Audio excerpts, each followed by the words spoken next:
Hi, I'm Chiniquy. This is the Hard Money Minute brought to you by IMC Money. IMC Money is the best place to get all of your hard money loans, especially if you're trying to fix and flip. Today I want to cover a little bit about the down payment, and specifically I want to go into what we call gap funds. As you're probably aware, just about every deal is going to require some sort of a down payment. It's always best if the down payment is yours. It's just quicker, simpler, easier. It makes the deal look better to a hard money lender. Just your own money is fantastic. However, a lot of us in the investing world might be a little light on funds. So if you don't have all of the money for your down payment, a really good thing to do is get what's called a gap funding partner, or get some gap funds. So let's say you have a little bit of money to invest in a property, $5,000, $10,000, $15,000, whatever you have. And you go to your hard money lender and they approve you for a loan, but the loan is approved for, you need to put down $25,000. Well, the difference between what you have available to put down and what the hard money lender is requiring, the difference between that, you have to get that money somewhere. And so you would go and you would get that from another investor, a partner, or something like that. We call that gap funds. Anytime that the loan amount that you want to get, but it actually doesn't come in there, and you have to have a down payment. Like, you'd love to borrow 100%, right? Like, borrow all the money, have a hard money lender just give it to you for really cheap, borrow 100% of the funds for the purchase and 100% of the funds for the rehab. The problem is, hard money lenders probably wouldn't be in business very long if they did that. I mean, on a case-by-case basis, obviously, any deal could maybe get some kind of funding like that. But for the most part, most lenders have basic underwriting guidelines. Most hard money lenders have some basic guidelines that they stick with. And the down payment component of that is a really important part. So when you don't have all of the down payment money yourself, and you have to get it from someone else, but that someone else is just going to be, I don't want to say necessarily a silent partner, but in essence a silent partner. They're just giving you the money. You're borrowing it from them. You do a joint venture agreement with them, or you drop some sort of paperwork to borrow the money from them and use their funds to then get into the property. We call that gap funding. And although some hard money lenders really don't care where the money comes from at all, if they're truly asset based and they're only lending on the asset. What we're finding now, though, is that hard money lenders, they really are asset driven, but they also like to know who they're doing business with. They also like to know a little bit about the borrower, and they like to know that the borrower has some skin in the game. So if you don't have the money, you need to get what's called gap funds, and you can get gap funds from a variety of places. The number one place to get gap funds that I see that come across my desk is other family members, a mom, a dad, an uncle, a brother, sister, cousin, somebody, family friend, something like that. We see a lot of gap funds coming from, a lot of baby boomers who have, saved for retirement. They have some money available. Maybe it's in a 401k or an IRA, or even just regular checking savings. They've been frugal. They've saved some money. They have a little bit, but they might be a little nervous to go out and try and flip property. So they will make their money available in what we call gap funds. The thing to be careful of when you're using gap funds is that if your underwriter, if the hard money lender you're dealing with, if the loan program that they've approved you for will not allow gap funds, then you're going to have an issue. So it's important to understand that when you're talking about the down payment money and the gap funds, it's important that your hard money lender has that information up front. For example, if you're using gap funds, if I know that up front when I'm underwriting one of your files, then what I will do is I'll put your loan like in a funnel. Like this funnel over here will work for gap funds. This one won't. So like my most popular loan that I do, it's a 90% of the purchase price and 90% of the rehab. That's a great loan, but I don't allow gap funds on that particular loan. If you're going to be using gap funds, I can lend you 80% of the purchase price and 80% of the rehab, and I don't need your gap funding partner to sign on the loan with you. So if you've got a 680 credit score and you don't have any money I can still get you in a deal with none of your own money down. You would need to find a gap funding partner. So you'd talk to a family member, a friend, or someone else, and you would present them with the opportunity to come in with this on this particular flip with you as a gap funding partner. So you'd come up with some kind of agreement with them where they would be given X percentage of the profits, or you'd work that out with them. But in essence, they would be providing you with the down payment funds that you'd need to get the loan. So when you do that, all you want to do is just make sure that you inform your hard money lender that you're going to be using gap funds. And if you do that, there shouldn't be a problem with it. So in-house, how we do it here is 80% of the purchase price and 80% of the rehab we will cover. For example, you buy, a $100,000 house that needs $100,000 in work.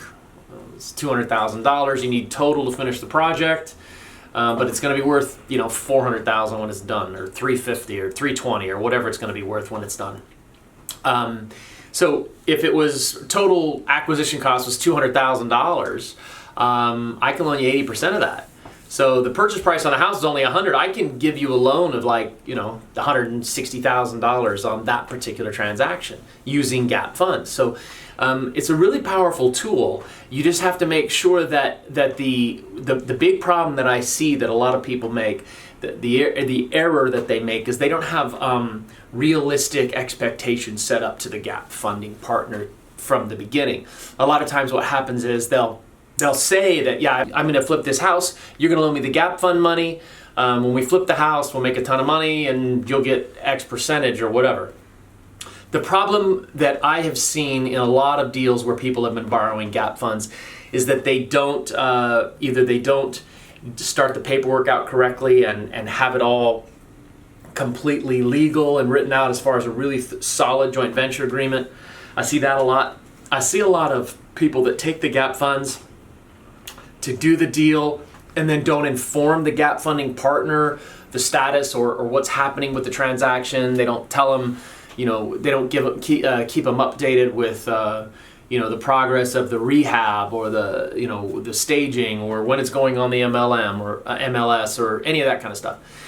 So real communication is really, really important. So be sure that if you did get some money from a gap funding partner, that you communicate with them efficiently and effectively and talk to them all the time and keep them updated on everything that's going on in the property. Another thing to be aware of is that a lot of times for gap funds, so money that we use to qualify, that you use to qualify as a down payment money. Sorry about that. The money that you use to qualify for gap funds is down payment. We still need to see where that money's coming from. So I would still need to see bank statements or something like that from your gap funding partner, because I have to make sure that the money that they're giving, the money that they're putting up, is actually theirs. And if it is, that's great. But we just want to make sure that they have the money. We'll also want to contact the gap funding partner and say, hey, we have this bank statement here. Johnny says that he can use your funds to buy this piece of property. If that's the case, great. We just want to verify it, make sure it all makes sense. So what's the verification for gap funds? Usually it's just 60 days worth of bank statements, so the two most recent bank statements. It's not uncommon for hard money lenders to get a screenshot of the account that you're going to use for the down payment money right before closing. So be mindful of that, especially when you're using gap funds, just because if the money wasn't there or it was transferred, or I don't know, it could kill a deal. I've seen deals fall apart the day of closing because the money wasn't adequately allocated or in the right account at the right time, that sort of thing. So gap funds are not a problem. Just be sure that you inform your hard money lender up front that you're going to be using gap funds, because they're either going to care or they don't. If they do care about where the gap funds come from and where the gap funds are going to go, they're going to have a real specific guidelines and matrix.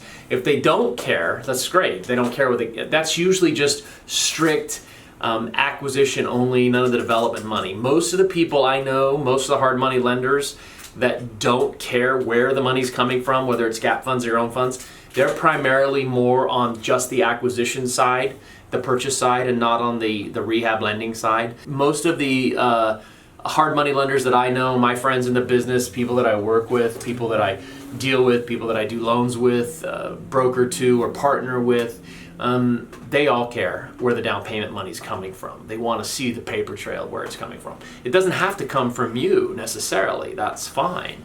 But they do want to see that you do have the money, and they do want to know that the money that's been allocated or committed to the project is in fact committed from the person who has the funds to put the money up. So I have other videos that you can watch about where to find gap funds. This one I just wanted to kind of talk a little bit about just the definition.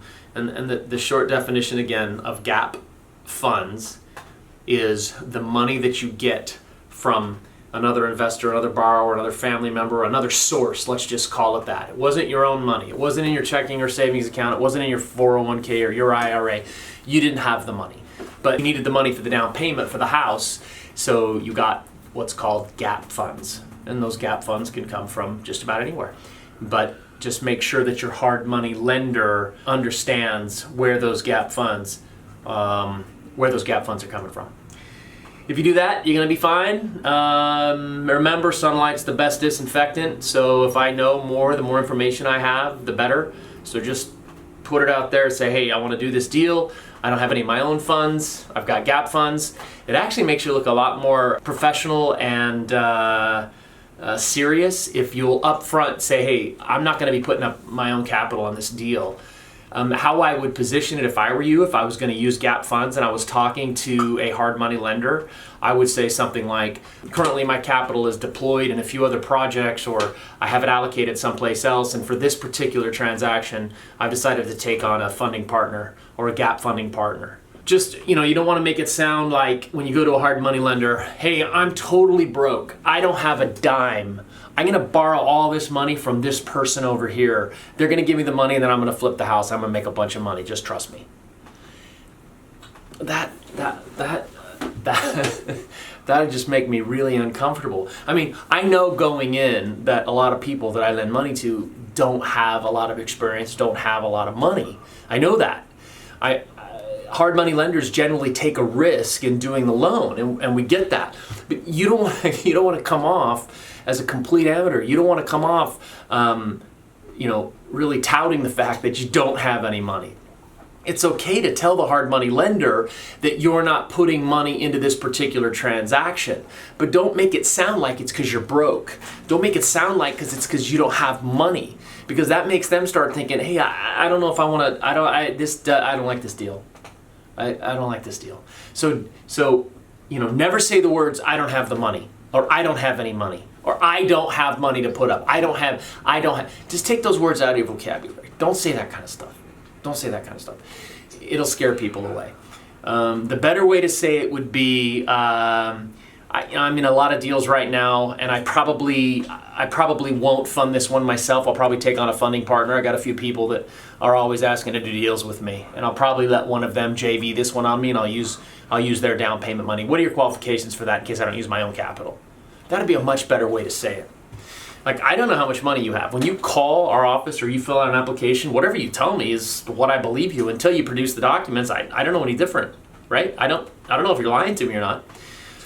So, put your best foot forward. Don't ever lie, but, present yourself in the best possible light. Okay, never, ever, ever lie.